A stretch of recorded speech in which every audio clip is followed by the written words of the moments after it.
여러분 혹시 요즘 밤에 몇 번 깨세요? 한 번이요? 두 번이요? 세 번 이상이요? 두 번 이상 깨시는 분들 손 들어 보세요. 아마 지금 이 영상 보시는 분들 중에 10분 중에 7분은 손 드셨을 거예요. 제가 어떻게 아냐고요? 질병관리청 통계가 그래요. 65세 이상 어르신 중에 밤에 2번 이상 화장실 가시는 분이 68%예요. 거의 10명 중 7명이에요. 근데요, 더 충격적인 사실이 있어요. 서울대병원 심혈관센터에서 15년 동안 추적 연구를 했거든요. 밤에 2번 이상 깨시는 분들이요, 심장병 위험이 2배 높았어요. 뇌졸중 위험은 2.1배였고요. 그냥 불편한 게 아니었어요. 생명과 직결된 문제였던 거예요. 많은 분들이 이렇게 생각하세요. 나이 들면 원래 그런 거 아니야?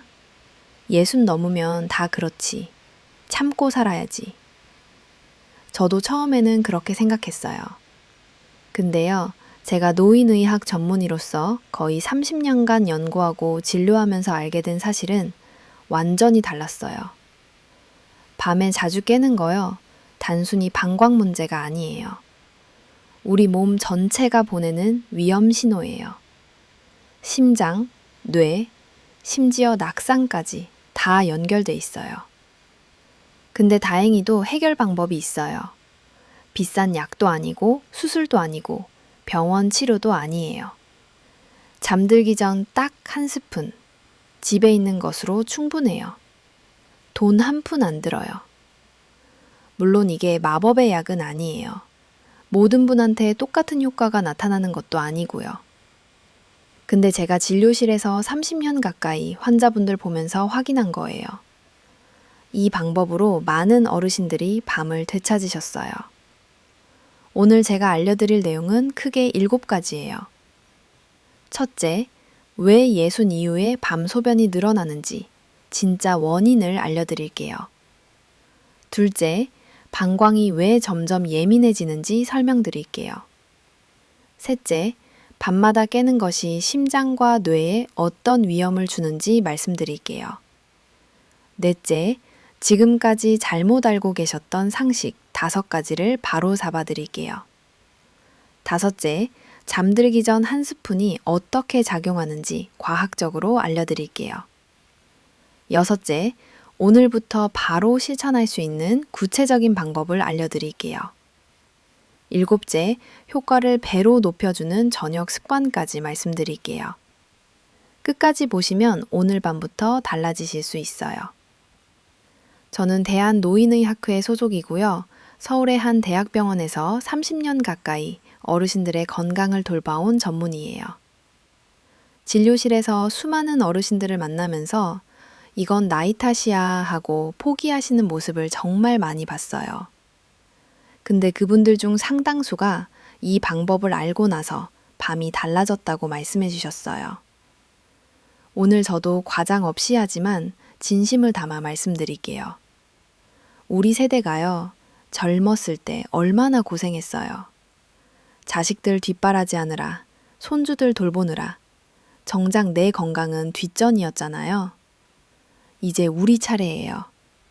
손주들이랑 더 오래 놀아주려면요, 자식들한테 짐이 안 들으면요, 밤잠부터 챙기셔야 해요. 자, 그럼 첫 번째 이야기부터 시작할게요. 왜 60이 넘으면 밤에 자주 깨게 되는지예요. 여러분 혹시 이런 생각 해보신 적 있으세요? 젊었을 때는 밤새 푹 잤노는데 언제부터 이렇게 됐지? 많은 분들이 방광이 약해졌기 때문이라고 생각하세요. 친구분들한테 물어봐도 다 그렇다고 하시니까요.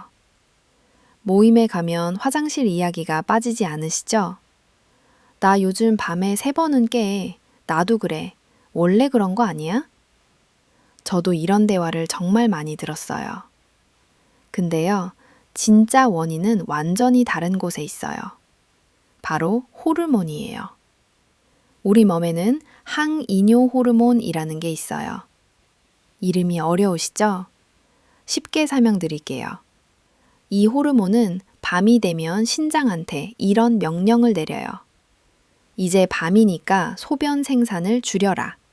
몸을 쉬게 해라. 공장에 비유해 볼게요.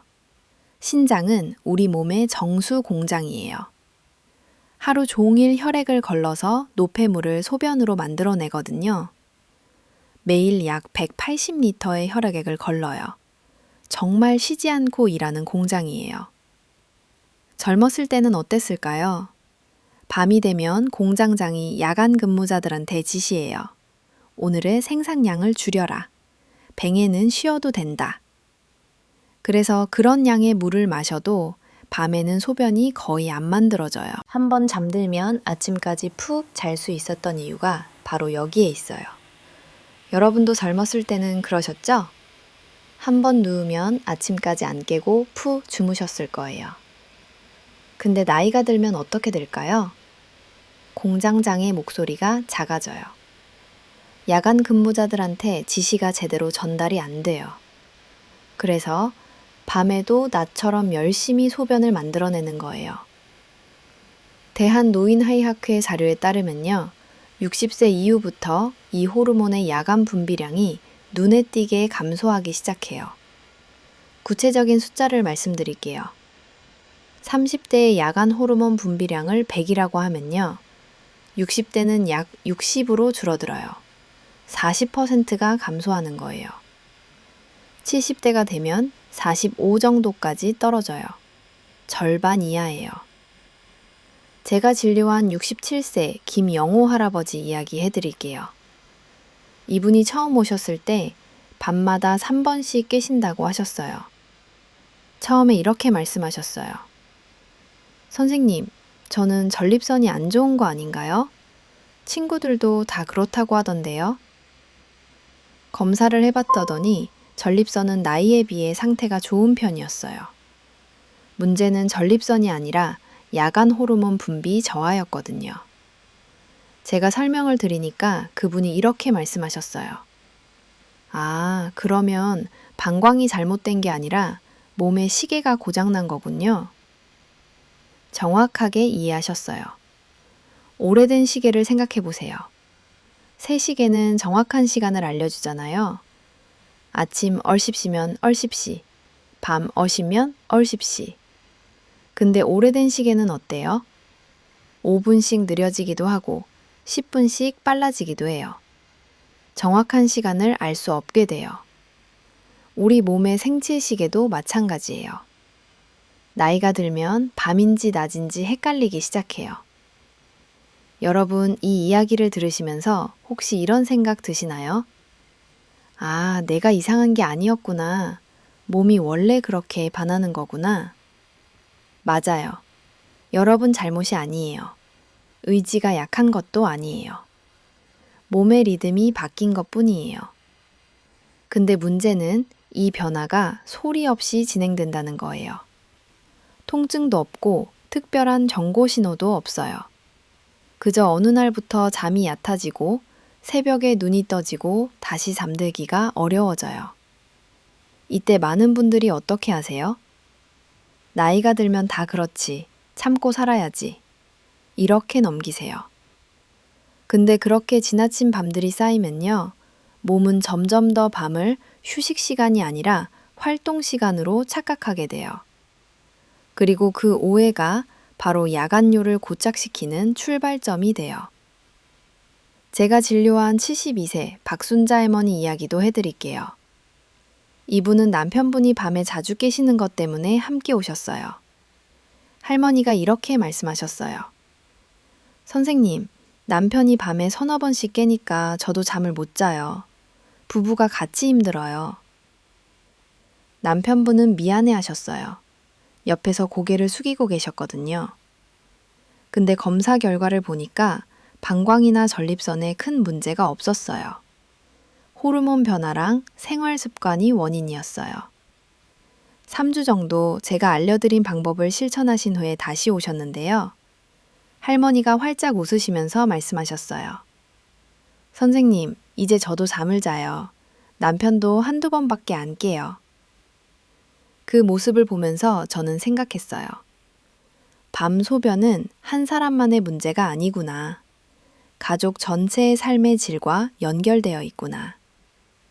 여러분 가정은 어떠세요? 배우자분이나 가족분이 여러분 때문에 함께 잠을 못 주무시고 계신 건 아닌가요? 이게 첫 번째 원인이에요. 호르몬 변화. 기억하세요. 방광이 약해진 게 아니에요. 몸의 시계가 흐려진 거예요. 자, 지금까지 첫 번째 원인을 말씀드렸어요. 호르몬 변화.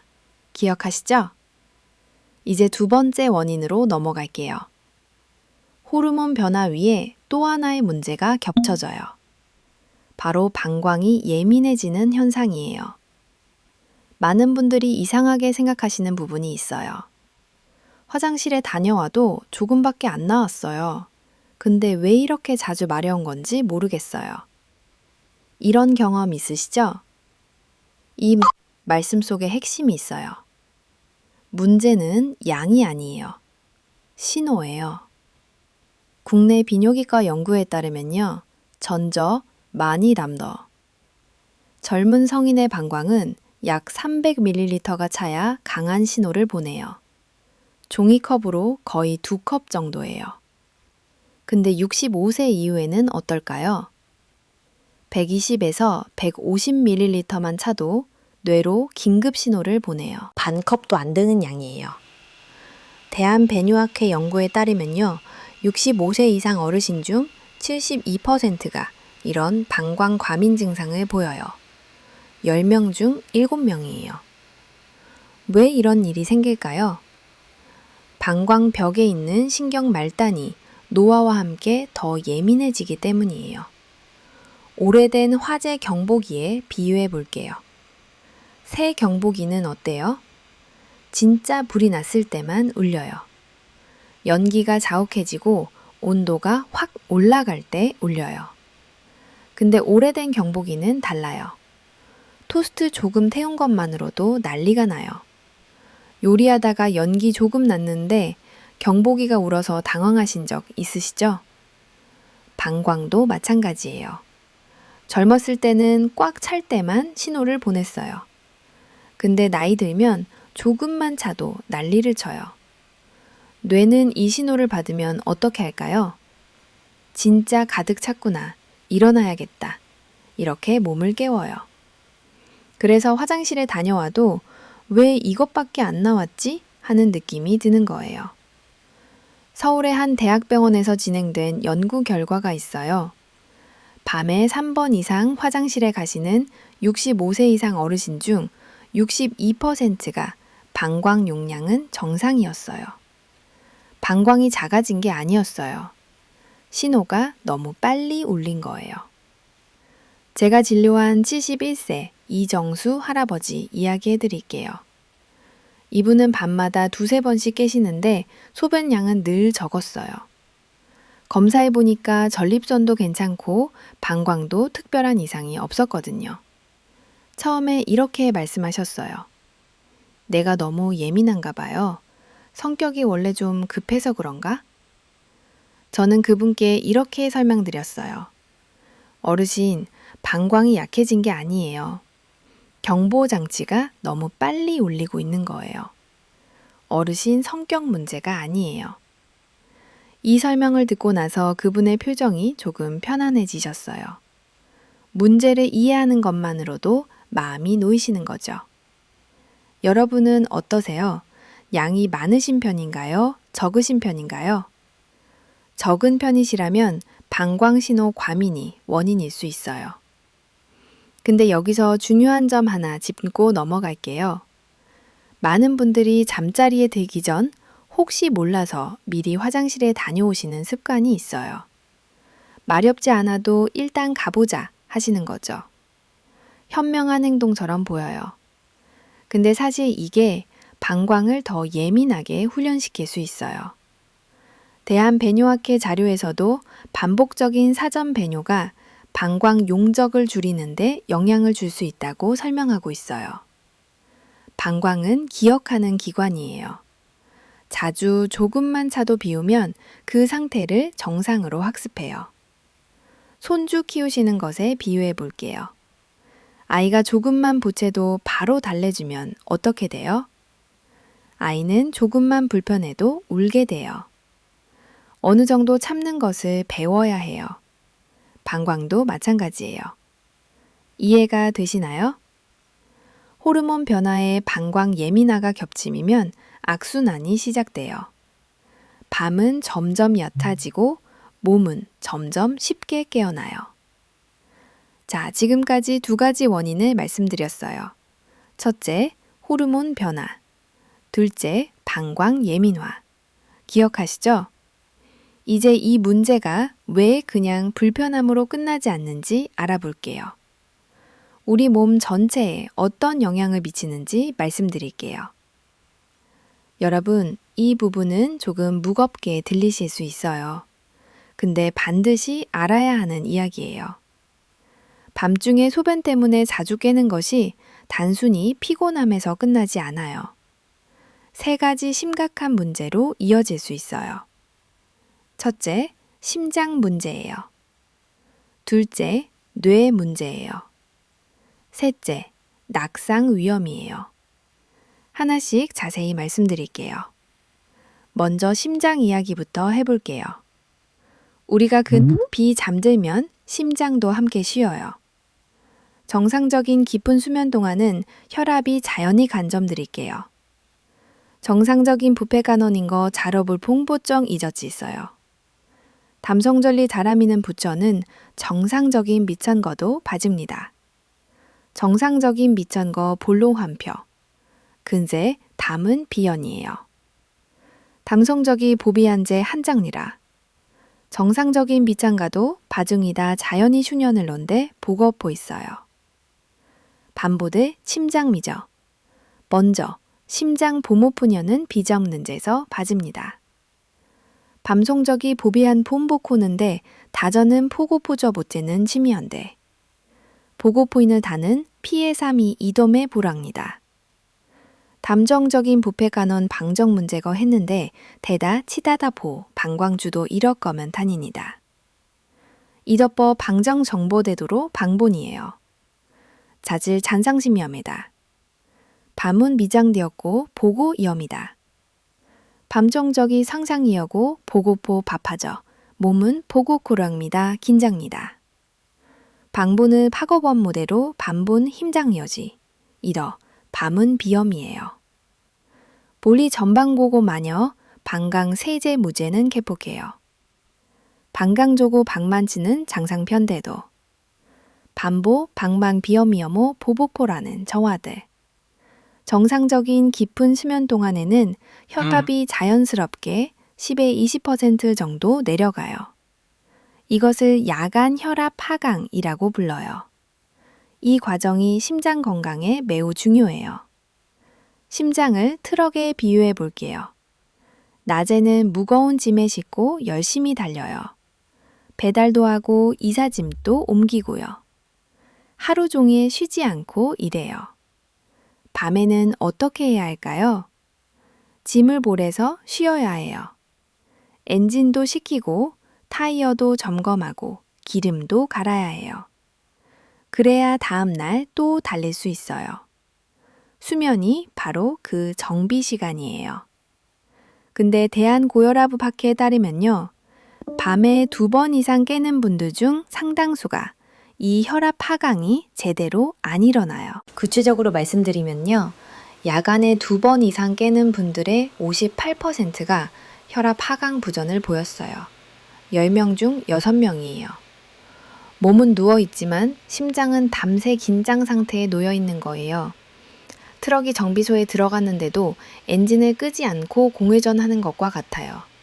이런 상태가 반복되면 어떻게 될까요? 서울대병원 심혈관센터에 15년간 추적 연구 결과가 있어요. 정말 주의 깊게 들어주세요. 밤에 2번 이상 깨는 어르신은 그렇지 않은 분에 비해 심근경색 위험이 1.8배였어요. 뇌졸중 위험은 2.1배였고요. 거의 2배예요. 물론 이게 밤에 깨는 것만으로 심장병이 생긴다는 뜻은 아니에요. 다른 요인들도 복합적으로 작용하거든요. 근데 밤에 자주 깨는 것이 심혈관 건강에 영향을 줄 수 있다는 건 분명해요. 특히 새벽 4시에서 6시 사이가 가장 위험한 시간대로 나타났어요. 왜 새벽이 위험할까요? 이 시간에 우리 몸은 혈압을 서서히 높여서 깨어날 준비를 해요. 일어날 준비를 하는 거죠. 근데 밤새 제대로 쉬지 못한 심장이랑 혈관은 이 변화를 감당하기 어려워요. 그래서 심장마비나 뇌졸중이 이 시간대에 가장 많이 발생하는 거예요. 여러분 혹시 새벽에 화장실 다녀오신 후 가슴이 두근거리거나 머리가 맑지 않은 적 있으셨나요? 있으시다면 그게 몸이 보내는 신호일 수 있어요. 물론 한두 번 그런 거라고 바로 걱정하실 필요는 없어요. 근데 자주 그러시다면 한번 체크해 보시는 게 좋아요. 저는 이 이야기를 드릴 때마다 마음이 무거워요. 왜냐하면 많은 분들이 이 위험을 모르고 계시기 때문이에요. 우리 세대가요, 자식들한테 짐이 되고 싶지 않으시잖아요. 손주들이랑 오래오래 놀아주고 싶으시잖아요. 그러시려면 이 밤 소변 문제를 가볍게 넘기시면 안 돼요. 제가 진료한 68세 최동수 할아버지 이야기 해드릴게요. 이분은 늘 웃으시면서 건강하게 지내시던 분이었어요. 손주가 둘인데 매주 주말마다 놀아주시는 게 가장 큰 낙이라고 하셨어요. 어느 날 새벽에 화장실 다녀오시다가 갑자기 어지러우셨대요. 다행히 심하지는 않아서 넘어지지는 않으셨어요. 근데 그 후로 밤마다 불안해하셨대요. 혹시 또 어지러우면 어떻게 하지? 넘어져서 다치면 손주들이랑 못 놀아주는데. 그분이 하신 말씀이 아직도 기억나요. 선생님, 저는 손주들한테 할아버지 최고 소리 듣는 게 제일 좋아요. 병원에 입원해서 아이들 걱정시키고 싶지 않아요. 그 마음, 여러분도 똑같으시죠? 다음은 뇌 이야기예요. 깊은 수면 중에는 뇌 안에서 아주 중요한 일이 일어나요. 낮 동안 쌓인 노폐물을 청소하는 거예요. 특히 알츠하이머랑 관련된 베타 아밀로이드라는 단백질이 이 시간에 제거돼요. 우리 뇌를 가게에 비유해 볼게요. 낮에는 손님을 맞이하느라 바빠요. 계산도 하고 물건도 정리하고 새 물건도 들여놓고요. 하루 종일 쉴 틈이고 거두다 보면 쓰레기도 쌓이고 바닥도 더러워져요. 밤에 가게 문을 닫으면 어떻게 해요? 청소를 해요. 바닥도 쓸고 진열대도 닦고 쓰레기도 버리고요. 그래야 다음날 새로 손님을 맞을 수 있어요. 잠이 바로 그 청소 시간이에요. 뇌척수액이라는 게 빗자루랑 걸레 역할을 해요. 수면 중에 뇌척수액이 순환하면서 노폐물을 쓸어내요. 대한신경과학회 보고에 따르면요. 깊은 수면 중에 뇌 노폐물 청소 효율이 깨어있을 때보다 10배 높아요. 근데 자꾸 깨면 어떻게 될까요? 가게 문을 열었다 닫았다 하면 청소를 제대로 할 수 없잖아요. 국내 신경과학회 연구 결과에 따르면요. 수면이 자주 중단될수록 기억력 저하랑 인지기능 감소가 빠르게 나타났어요. 특히 야간에 3번 이상 깨는 분들은 그렇지 않은 분에 비해 5년 후 치매 발생률이 1.7배 높았어요. 물론 이것도 밤에 깨는 것만이 원인은 아니에요. 치매는 복합적인 요인으로 생기거든요. 근데 수면의 질이 뇌 건강에 영향을 준다는 건 많은 연구에서 확인되고 있어요. 많은 어르신들이 말씀하세요. 요즘 깜빡깜빡해요. 이름이 잘 안 떠올라요. 뭘 하려고 했는지 잊어버려요. 이게 단순한 노화가 아니라 깨진 수면의 결과인 경우가 적지 않아요. 여러분 혹시 최근에 이런 경험 있으셨나요? 냉장고 앞에 가서 뭘 꺼내려고 했는지 잊어버리신 적 있으세요? 열쇠를 어디 뒀는지 한참 찾으신 적 있으세요? 손주 이름이 순간 생각이 안 나신 적 있으세요? 있으시다면 혹시 밤잠이 문제일 수 있어요. 저도 환자분들께 이 이야기를 드리면 많은 분들이 깜짝 놀라세요. 아니, 밤에 화장실 가는 것이랑 기억력이랑 무슨 상관이에요? 이런 질문을 자주 받아요. 상관이 있어요. 아주 깊은 상관이 있어요. 수면은 뇌의 청소 시간이에요. 이 시간이 계속 방해받으면 뇌에 노폐물이 쌓여요. 그 노폐물이 바로 치매랑 관련이 있어요. 여러분은 혹시 주변에 치매에 걸리신 분을 보신 적 있으세요? 저는 진료실에서 정말 많이 봐요. 그리고 그 가족들의 고통도 함께 봐요. 치매는 본인만의 고통이 아니에요. 가족 전체가 함께 힘들어져요. 자식들이 일을 그만두고 간병해야 해요. 손주들이 할아버지 할머니를 몰라보게 돼요. 이 슬픈 이야기를 막을 수 있는 가장 기본적인 방법 중 하나가 바로 좋은 수면이에요. 밤에 자주 깨지 않는 거예요. 마지막으로 낙상 이야기예요. 이게 가장 현실적인 위험이에요. 아직 잠에서 완전히 깨어나지 않은 상태에서 어두운 집안을 걷는 것은 젊은 사람한테도 위험해요. 근데 관절이랑 시력이 약해진 어르신한테는 훨씬 더 치명적이에요. 보건복지부 통계에 따르면요, 65세 이상 어르신의 고관절 골절 중 약 45%가 밤이나 새벽 시간대에 화장실로 이동하다가 발생해요. 거의 절반이에요. 한 번의 낙상이 어떤 결과를 가져올 수 있을까요? 고관절 골절의 경우 수술 3개월 이상에 입원 6개월 이상의 재활이 필요해요. 그리고 안타깝게도 고관절 골절 후 1년 내 사망률이 20%에 달해요. 5명 중 1명이에요. 제가 잊지 못하는 한 분이 계세요. 서울에 사시던 69세 정미숙 할머니셨어요. 평소에는 매우 활동적이고 혼자 생활도 잘하시던 분이었어요. 손주들이랑 공원에도 자주 가시고 친구분들이랑 여행도 다니셨어요.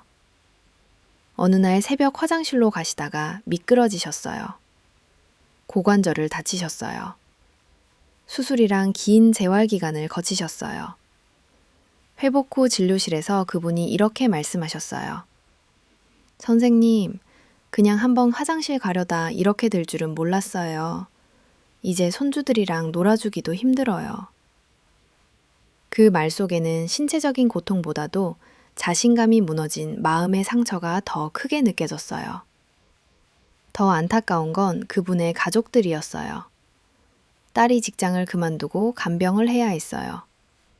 가족 전체의 삶이 달라졌어요. 나중에 그 딸분이 저한테 따로 말씀하셨어요. 선생님, 엄마가 밤에 자주 깬다는 건 알고 있었어요. 근데 그게 이렇게 위험한 줄은 몰랐어요. 진작 알았으면 뭔가 했을 텐데. 그 말을 듣는 순간 저도 마음이 아팠어요. 계실 거예요. 부모님이 밤에 몇 번씩 깨신다는 거요. 그리고 그게 얼마나 위험한지도요. 오늘 이 영상을 자녀분들이랑 함께 보시는 것도 좋은 방법이에요. 가족이 함께 알아야 함께 예방할 수 있어요. 여러분은 어떠세요? 침실에서 화장실까지 밤에 안전하게 이동할 수 있는 환경이신가요? 조명은 있으신가요? 센서 조명이나 야간 조명을 설치해 두셨나요? 문턱은 엎으신가요? 작은 문턱도 밤에는 위험해요. 미끄러운 바닥은 아니신가요?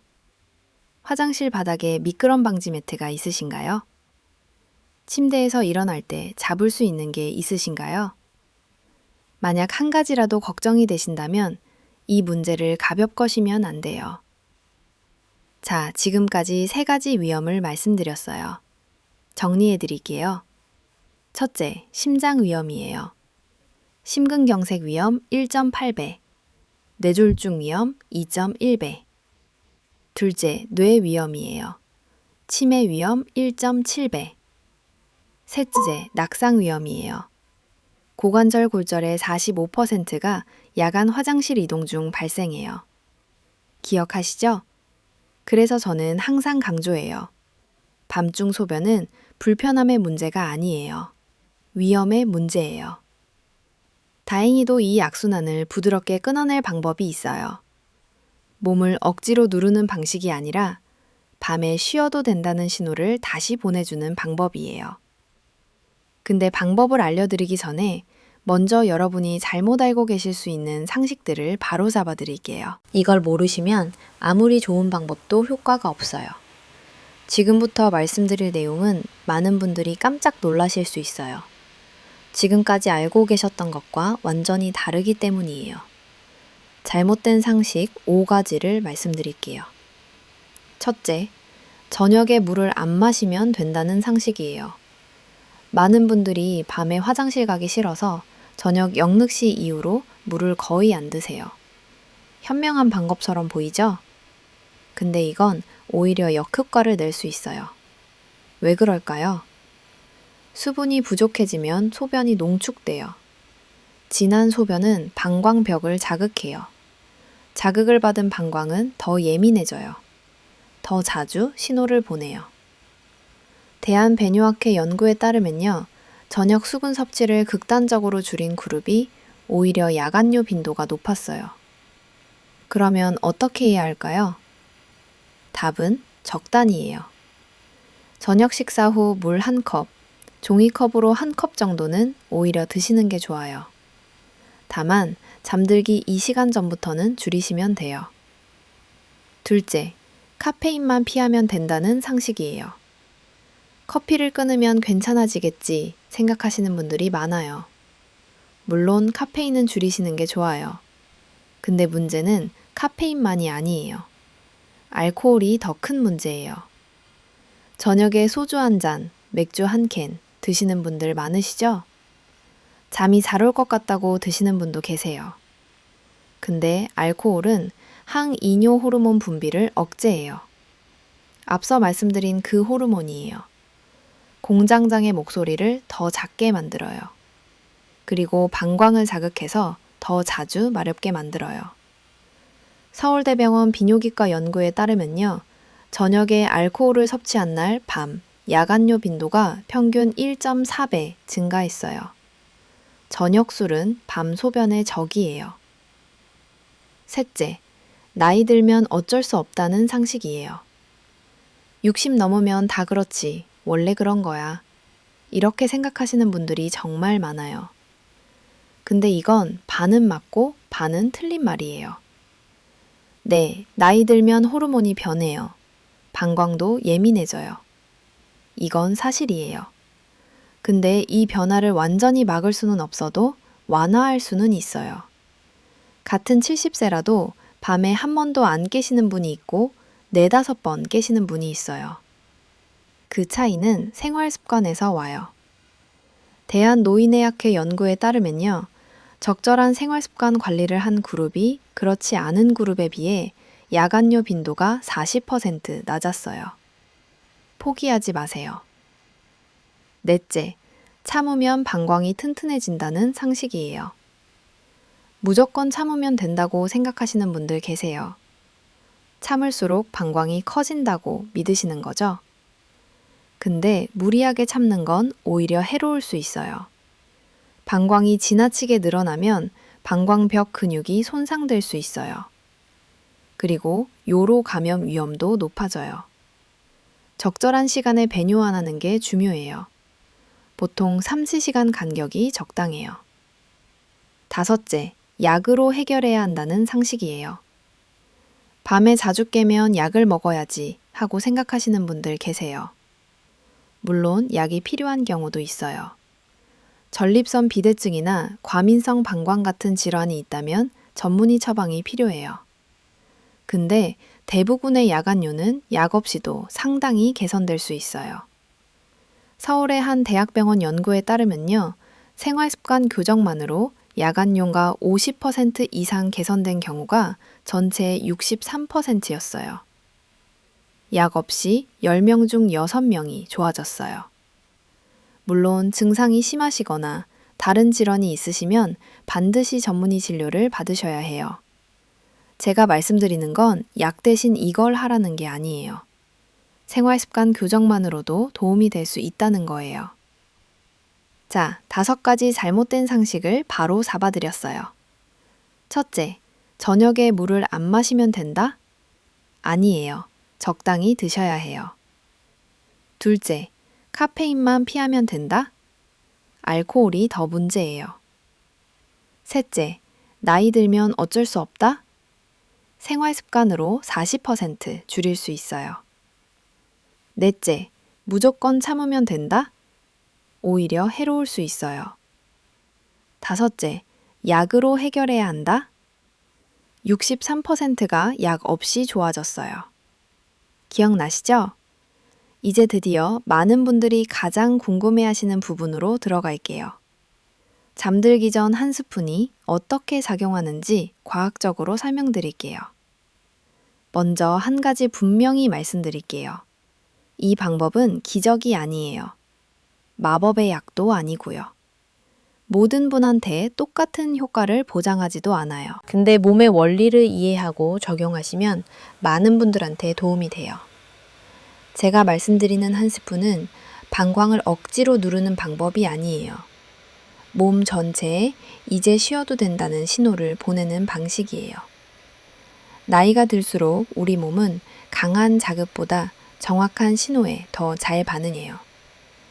국내 수면의학 연구에 따르면요, 노인의 야간 각성은 단순히 소변량 때문이 아니라 자율신경계의 균형이 깨졌을 때 더 쉽게 발생해요. 자율신경계가 뭘까요? 쉽게 설명드릴게요. 우리 몸에는 두 가지 페달이 있어요. 자동차를 생각해 보세요.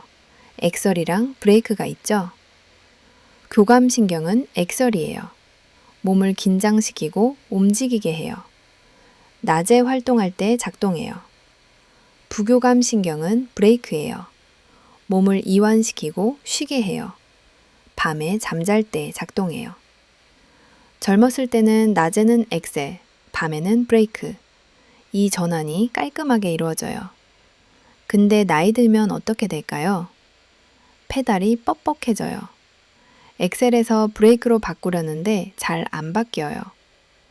몸은 누워있는데 마음은 아직 난 모드예요. 이때 방광의 작은 신호도 크게 증폭되어 뇌를 깨워요. 제가 말씀드리는 한 스푼은 바로 이 전환을 부드럽게 돕는 역할을 해요. 여러분, 지금까지 설명을 들으시면서 어떠셨어요? 아, 그래서 밤에 자꾸 깨는 거구나. 몸의 스위치가 안 바뀌는 거구나. 이해가 되셨죠? 문제를 이해하면 해결책도 명확해져요.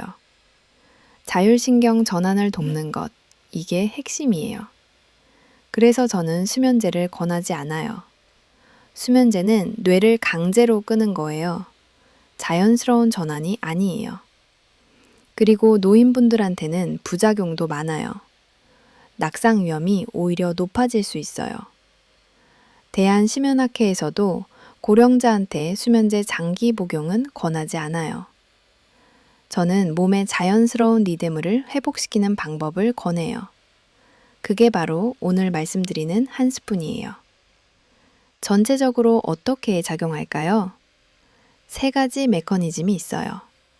첫째, 혈당당 안정이에요. 잠잔 혈당이 급격히 떨어지면 우리 몸은 스트레스 호르몬을 분비해요. 코티솔이라는 호르몬이에요. 이 호르몬이 분비되면 몸이 각성 상태로 바뀌어요. 그리고 방광 자극도 함께 증가해요.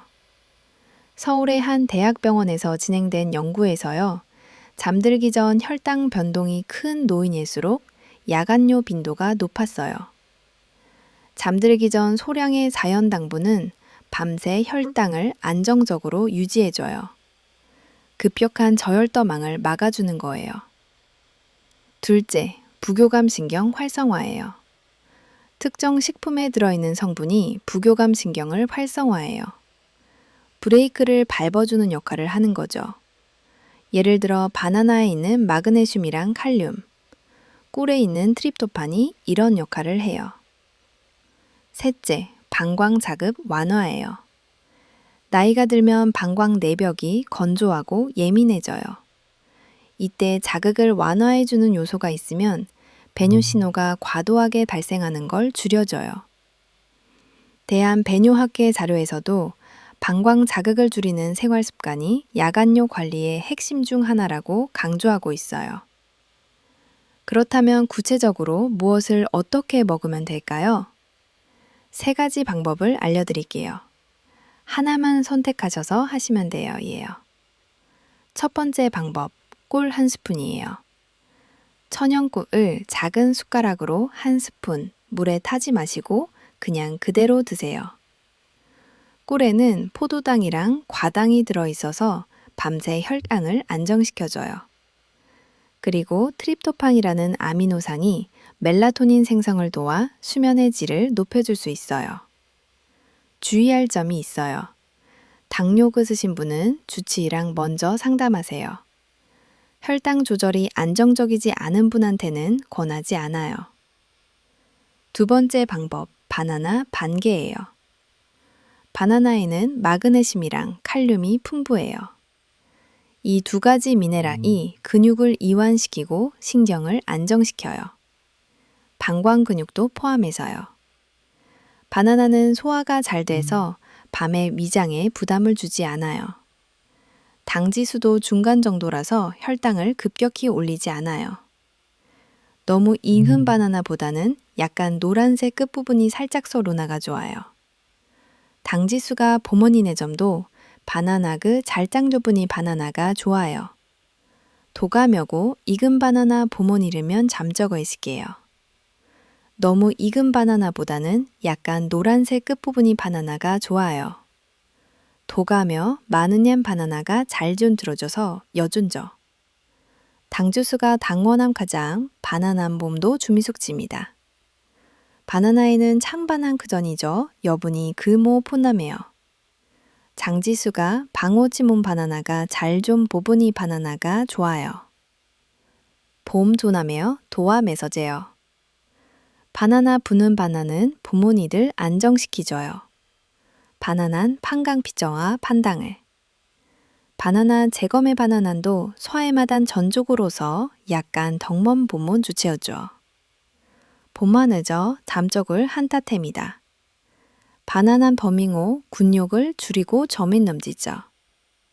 방화맘을 부몬 봄이하지만 다나난 방부는 팡담 그짜고 조주주여. 줄에 세서 바나나 보는데. 당의 바나남은 서얌을 줄하여 이 부몬을 정은 줄이고 혈방 입어도 줄이게요. 몸을 전에만 안도. 바나나 보모닐은 전호 헌작체의 바냐나 먹는데요. 보문을 보모닌작에 불어줍니다. 여제보는 종면한 분은 보리떼기 있어. 바나나 정염하는 몸은 팍정엄도로. 바나나 반역을 바모스푸는 는데. 제 그럼의 동미는 조로 있으니다 잘하면 들있어요. 보모니 봄만 이르면 팔아봤는데요. 그보 불어본데 보도 바라면 잘함을 있어요. 부모 지게줄이 푸조보뜨 보도를 보는데 한봉 밤에 넘대. 즉에 부몬 파접한 보분의점오 구미어 보는 둘이에요. 조제 자서 바나는 부몬이 돼요. 바나나 바모난 보몬 이르면 줄이 벗지. 보몬 이르며 보몬이 보도 줄이 있어요. 주제 자는 만이다 보모이 돼요. 바나 머무는 보모미자 풍정 줄이보디. 살짝 초록색인 바나나가 좋아요. 당지수가 더 낮기 때문이에요. 세 번째 방법, 아몬드 5-7알이에요. 아몬드에는 마그네슘이 풍부해요. 한 주무에 하루는 20%가 들어있어요. 마그네슘은 근육 이완이랑 신경 안정에 필수적이에요. 마그네슘은 근육 이완이랑 신경 N에 필수적이지요. 부모는 마그네슘은 분뇨가 난쟁 거 들여몄죠? 약 20%가 들어있어요. 마그네슘은 근육 이완이란 게 20%가 들어있어요. 마그네슘은 근육 이완이랑 신경 안정했죠? 필수저감이다. 마그네슘은 근육 이완이랑 신경 안정에 필수저거지지예요. 마그네슘은 근육 이완이란가 마그네슘은 그리고 건강한 지방이랑 단백질이 들어있어서 밤새 혈당을 천천히 유지해줘요. 소금이나 설탕이 첨가되지 않은 자연 상태의 아몬드를 드세요.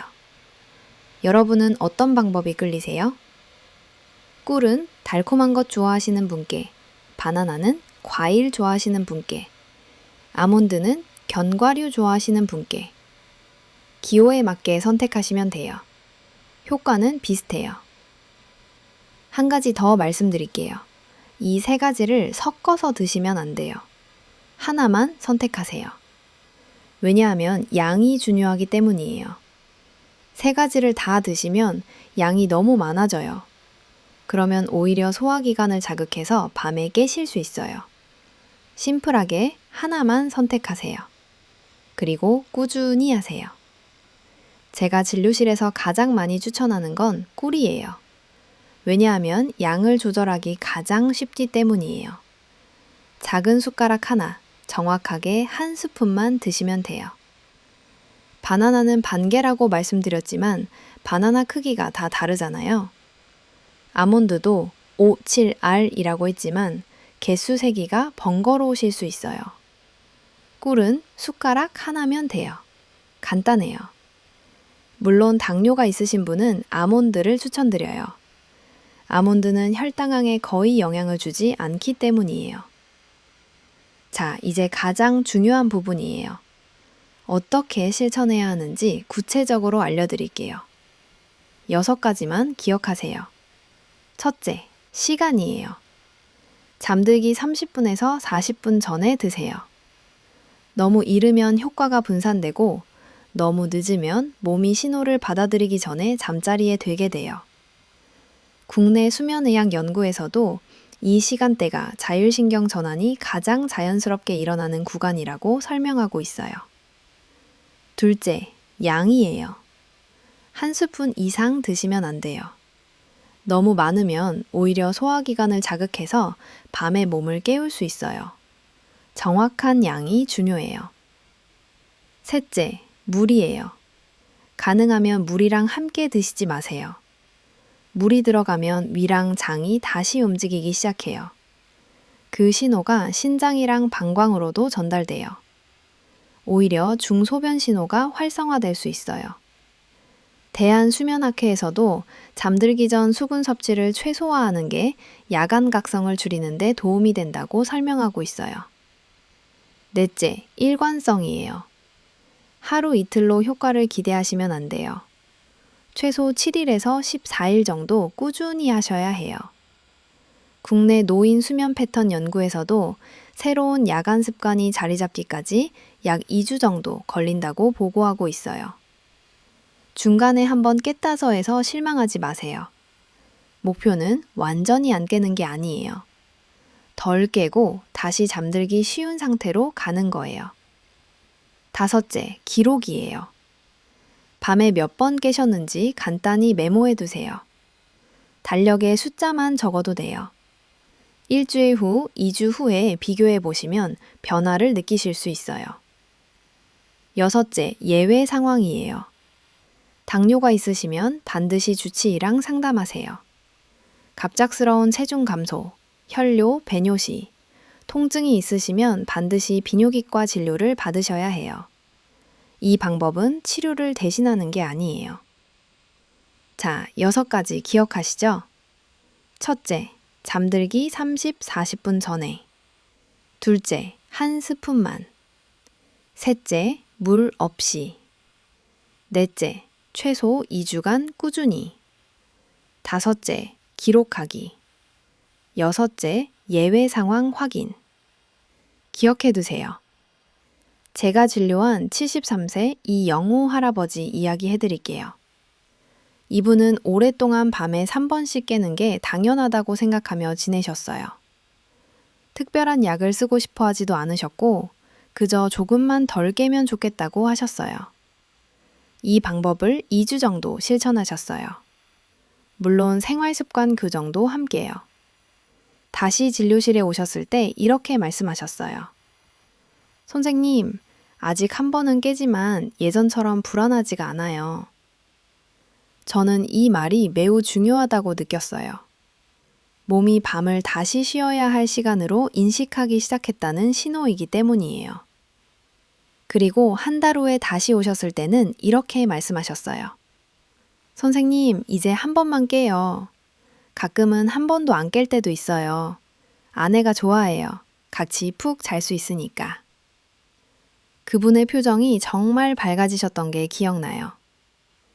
제가 진료한 70세 김순옥 할머니 이야기도 해드릴게요. 이분은 밤에 4번씩 깨시는 게 10년째라고 하셨어요. 다 포기하셨대요. 근데 손녀가 할머니 좀 푹 주무셨으면 좋겠어요 하는 말에 마음이 움직이셨대요. 이 방법을 시작하셨어요. 꿀 한 스푼이요. 처음 일주일은 변화가 없었대요. 근데 포기하지 않고 계속 하셨어요. 2주가 지나니까 3번으로 줄었대요. 한 달이 지나니까 2번으로 줄었고요. 지금은 1번 깨실 때도 있고 아예 안 깨실 때도 있대요. 그분이 저한테 그러셨어요. 선생님, 손녀가 할머니 요즘 얼굴이 좋아졌어 그러더라고요. 그 말 듣고 울 뻔했어요. 손주들이 할머니 건강해지셨다고 좋아하는 거, 그게 제일 큰 보람이에요. 이 방법은 기적이 아니에요. 마법의 약도 아니에요. 근데 나이가 들며 흐트러진 생체 리듬을 아주 작은 신호로 다시 정렬해주는 과정이에요. 여러분도 하실 수 있어요. 어렵지 않아요. 오늘 밤부터 시작하세요. 자, 지금까지 잠들기 전 한 스푼의 원리랑 방법을 알려드렸어요. 기억하시죠? 꿀, 바나나, 아몬드 중 하나. 잠들기 30, 40분 전, 물 없이 2주 이상 꾸준히. 이제 마지막으로 이 효과를 배로 높여주는 저녁 습관들을 알려드릴게요. 이것까지 함께 하시면 효과가 훨씬 좋아져요. 저는 늘 말씀드려요. 몸은 단 하나의 행동보다 저녁 전체의 분위기를 기억한다고요. 같은 한 스푼이라도 어떤 저녁을 보내셨느냐에 따라 효과가 완전히 달라져요. 5가지 저녁 습관을 알려드릴게요. 첫째, 저녁 식사 시간이에요. 가능하다면 저녁 식사 한동이라고 저녁 시가들이 이치를 벌이요. 첫째, 저녁 식사늘은 중계포만 다고 싶다. 저녁 식사는 포만을 보는 말거질 더 환단 숫자가 는겠죠. 5가지 저녁 시간을 한동글도 저녁 시가들을 이치를 벌이요. 잔어 만든 방법 따가지고 저녁 식사들. 자더는데 저녁 시가들 분젓 다져져요. 그거 뭔데 저녁 식사는 우리 반들. 저녁 식사는 모분을 정역을 공유어주는 기죠. 저녁 식사는 점에라 벼섰고요. 저녁 식사는 중계 보는 제리요. 첫째, 저녁 식사는 분이어주는 기죠. 5가지 저녁 식사는 안름들어 보다면서 이제 저녁 시가들 본을 분접 다졌자요. 저녁 식사는 오후 6시 반에서 7시 이전에 마치세요. 왜 그럴까요? 해가 지고 나면 소화 기능이랑 신진대사가 자연스럽게 속도를 늦춰요. 이때 음식을 느글새섭지 하면 몸은 쉬어야 할 시간에 계속 일을 하게 돼요. 그 여파가 방광 자극으로 이어질 수 있어요. 국내 노인 영양 연구에 따르면요. 저녁을 액없이 이후에 드신 분들이 액없이 이전에 드신 분들보다 야간요 빈도가 1.3배 높았어요. 작은 변화예요. 근데 밤이 훨씬 조용해졌다고 말씀하시는 분들이 많아요. 제가 진료한 70대 초반 박영수 할아버지가 계세요. 처음 오셨을 때 저녁 액없이 반에 드신다고 하셨어요. 일 끝나고 집에 오시면 그 시간이 된다고요. 제가 저녁 식사 시간을 당기시라고 말씀드렸더니 처음에는 힘들다고 하셨어요. 근데 3주 정도 액없이 전에 드시도록 노력하셨더니 밤에 깨는 횟수가 줄었다고 하셨어요. 이제는 아예 6시 반에 드신다고 하세요. 습관이 바뀌니까 오히려 편하다고요. 이런 작은 변화가 모여서 밤을 바꿔요. 둘째, 저녁 이후 음료예요. 많은 어르신들이 따뜻한 우유나 차 한 잔을 편안함의 상징처럼 생각하세요. 근데 밤 시간대에는 그 한 잔이 생각보다 큰 자극이 돼요. 액체가 들어가면 몸은 다시 처리 모드로 들어가요. 신장이랑 방광도 함께 움직이기 시작해요. 잠들기 2시간 전부터는 음료 섭취를 최소화하세요. 위로가 필요하시다면 음료 대신 따뜻한 조명 아래에서 가볍게 몸을 이완시키는 게 더 좋아요. 셋째, 잠자는 자세예요. 왼쪽으로 누워서 무릎 사이에 작은 베개를 끼는 자세가 좋아요. 왜 그럴까요? 이 자세는 복부 압력을 줄이고 혈액순환을 도와서 밤 동안 몸이 안정되기 쉬운 환경을 만들어줘요. 방광에 가해지는 압력도 줄어들어요. 국내 재활의학 자료에서도 이 자세가 소화랑 야간 불편감을 완화하는데 도움이 된다고 설명하고 있어요. 넷째, 취침 전 화장실 습관이에요. 앞서 말씀드렸죠? 마렵지 않은데 혹시 몰라서 미리 가는 건 방광을 예민하게 훈련시킬 수 있어요. 몸을 믿는 연습이 필요해요. 진짜 신호가 왔을 때 반응하겠다는 믿음이에요. 처음에는 불안하실 수 있어요. 근데 이 신뢰가 쌓이실수록 밤은 점점 더 길어져요. 이건 마음의 훈련이기도 해요. 몸을 믿는 연습. 저는 환자분들께 이렇게 말씀드려요. 방광은 여러분을 배신하지 않아요. 저는 여러분을 배신하지 않아요. 방광은 기본은 그러자요. 몸을 믿는 연습. 환자분들께 이렇게 말씀드려요. 방광은 여러분을 배신하지 않아요. 진짜 신호가 오면 알려줘요. 그래서 저는 여러분을 믿어줘요. 미리 걱정하지 않아요. 그래서 저는 여러분을 믿어줘요. 자잠은 믿어주세요. 방광은 여러분을 배신하지 않아요. 그래서 저는 여러분을 믿어도 좋아요. 진짜 신호가 오면 알려줘요. 그래서 저는 여러분을 믿어주세요. 자석고 여러분을 믿어주세요. 자서 저는 여러분을 믿어주세요. 저는 여러분을 믿어주세요. 그래서 저는 여러분을 믿어주세요. 저는 당자분을 믿어주세요. 잠은 여러분을 배신하지 않아요. 진짜 신호가 오면 알려줘요. 그래서 저는 여러분을 믿어주세요. 잠삼은 여러분을 믿어주세요. 온적 짐은 다다 말을 믿어. 그래서 저는 여러분을 믿어주세요. 잠잠이 바쁘면 말거 여러분을 믿어주세요. 저는 환자분들 지러는 방광 질환자. 저는 여러분을 배신하지 않아요. 진짜 신호가 오며 말려 믿어주세요. 저 몸대 방광본을 다제하면 비옥전 다정 모도로 있으니요. 청당은 잘하면은 방광을 보는 믿어주세요. 저는 가잠은 토미는 연습. 환자분들께 이렇게 말씀드려요. 방광은 여러분을 배신하지 않아요. 점은 믿는 연습. 저는 환자분들께 이렇게 말씀드려요. 담은 여러분을 비리 보되. 저는 환자분들께 이렇게 말씀. 잠은 여러분을 대신하지 않아요. 이렇게 보돌 주마는 환자가 움전오리요. 저는 환자분들께 이렇게 말씀니다. 봄을 믿는 연습, 봄을 믿는 역사예요. 저는 본척에 이만 말세의 점유를 본가지란데요. 저는 치싱어 도 여러분을 비로두세요. 저는 환자분들께 이렇게 말씀, 이렇게 봄을 믿는 연습. 저는 여러분을 배신하지 않아요. 잠언 점저가 혀고 옵니다 파가자자요. 분분 봄을 마선들이 대진검 조리문데요. 몸을 믿는 짓즈 분모단을 마서 이렇게 있는 조마들이 필어도도.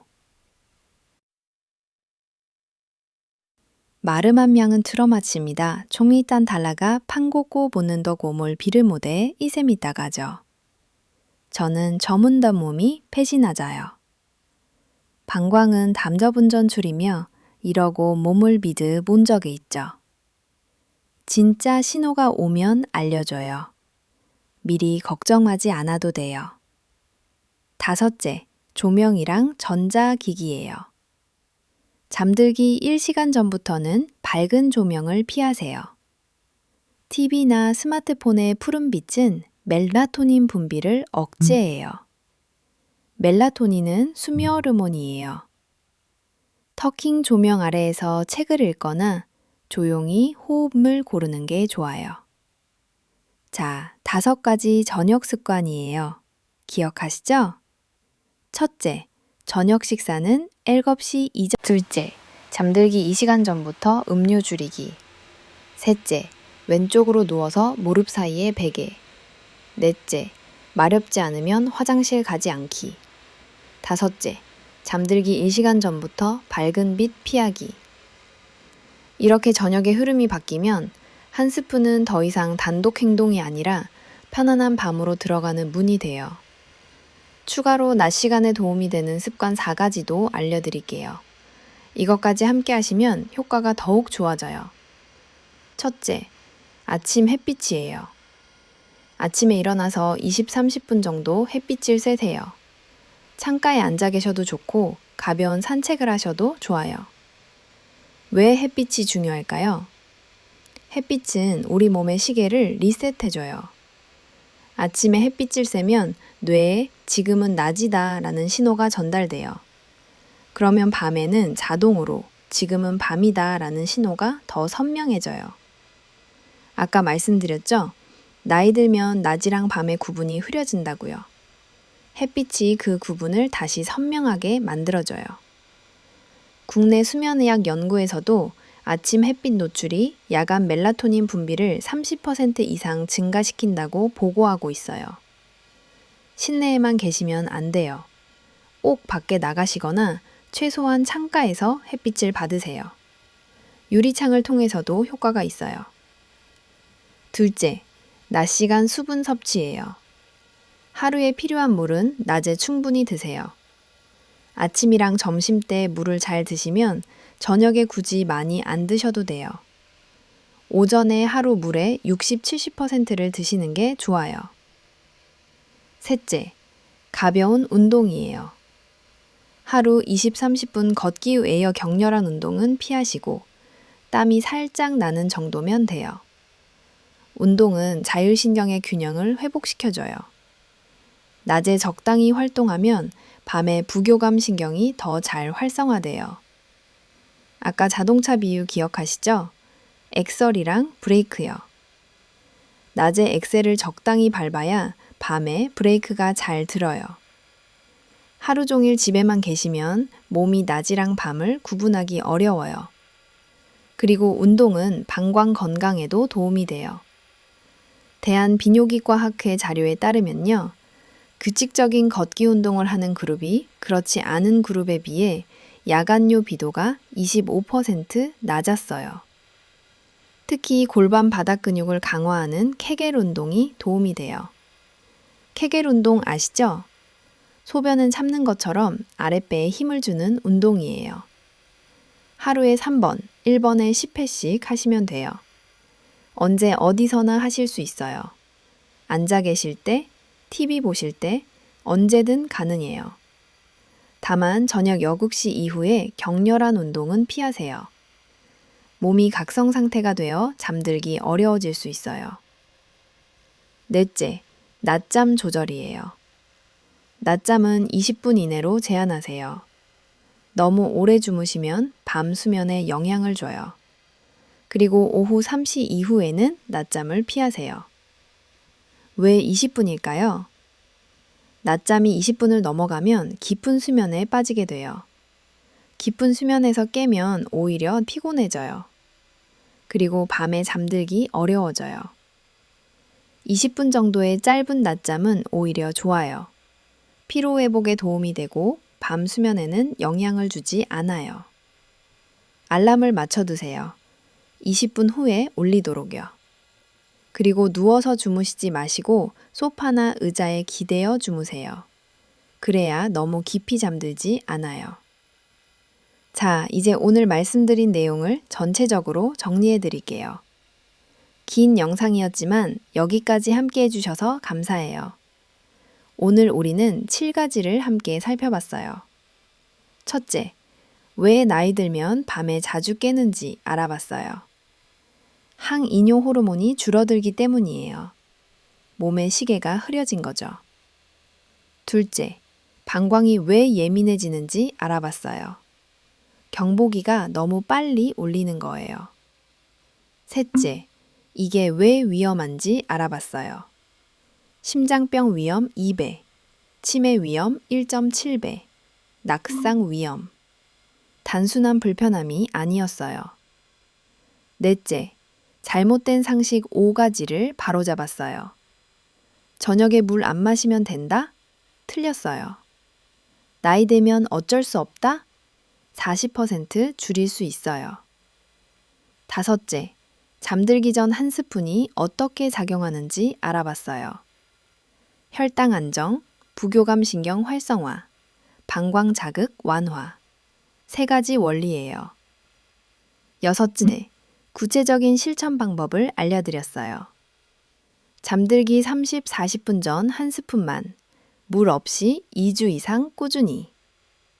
일곱째, 효과를 높이는 저녁 습관을 알려드렸어요. 저녁 식사 7시 이전 음료 줄이기, 왼쪽으로 눕기, 몸 믿기, 밝은 빛 피하기. 기억하시죠?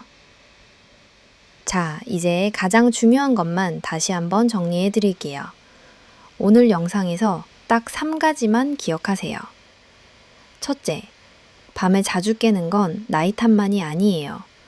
호르몬 변화랑 방광 예민화가 원인이에요. 그리고 생활 습관으로 충분히 개선할 수 있어요. 둘째, 잠들기 전 한 스푼 습관을 시작하세요. 꿀, 바나나, 아몬드 중 하나. 잠들기 30, 40분 전에 물 없이 2주 이상 꾸준히. 셋째, 저녁 전체의 흐름을 바꾸세요. 저녁 식사는 7시 이전에, 음료는 잠들기 2시간 전부터 줄이기, 조명은 1시간 전부터 어둡게. 이 3가지만 기억하시면 돼요. 어렵지 않아요. 오늘 밤부터 시작할 수 있어요. 돈 한 푼 안 들어요. 집에 있는 것으로 충분해요. 중요한 건 완벽한 밤이 아니에요. 조금 더 편안한 밤이에요. 한 번 덜 깨고 다시 잠들기가 쉬워지고 아침에 일어났을 때 몸이 덜 무겁게 느껴지는 거. 그 작은 변화들이 쌓이면 삶의 리듬도 함께 달라지기 시작해요. 우리 세대는 자식 키우느라 정작 내 건강은 뒤로 했어요. 먹고 살기 바빠서 몸은 늘 뒷전이었죠. 이제 우리 차례예요. 그동안 정말 고생 많으셨어요. 손주들이랑 오래오래 놀아주시려면, 가족들한테 짐이 안 드시려면 지금부터 밤을 챙기셔야 해요. 60 이후의 건강은 더 강한 자극이 아니라 더 지혜로운 돌봄에서 만들어져요. 저는 진료실에서 매일 이걸 확인하고 있어요. 여러분, 그동안 고생 많으셨어요. 이제 스스로한테 조금 더 친절해지셔도 괜찮아요.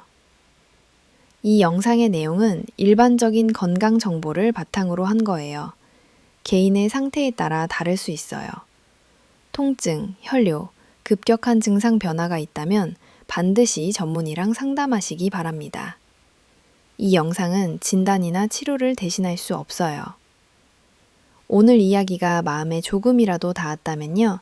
좋아요랑 구독 부탁드려요. 가족 중에 밤에 자주 깨시는 분이 계시다면 이 영상을 공유해 주세요. 밤그 건강해지실 수 있어요. 여러분의 공유 한 번이 누군가한테는 건강한 밤을 되찾게 해주는 선물이 될 수 있어요. 댓글에 오늘부터 시작하겠습니다 라고 남겨주세요. 여러분의 다짐이 저한테 큰 힘이 돼요. 우리 함께 건강해집시다. 저는 앞으로도 여러분의 밤이 조금 더 조용해질 수 있도록 과장 없이 하지만 진심을 담아 이야기할게요. 오늘 밤은 스스로한테 조금 더 친절해지셔도 괜찮아요. 편안한 밤 되시길 바랍니다. 감사합니다.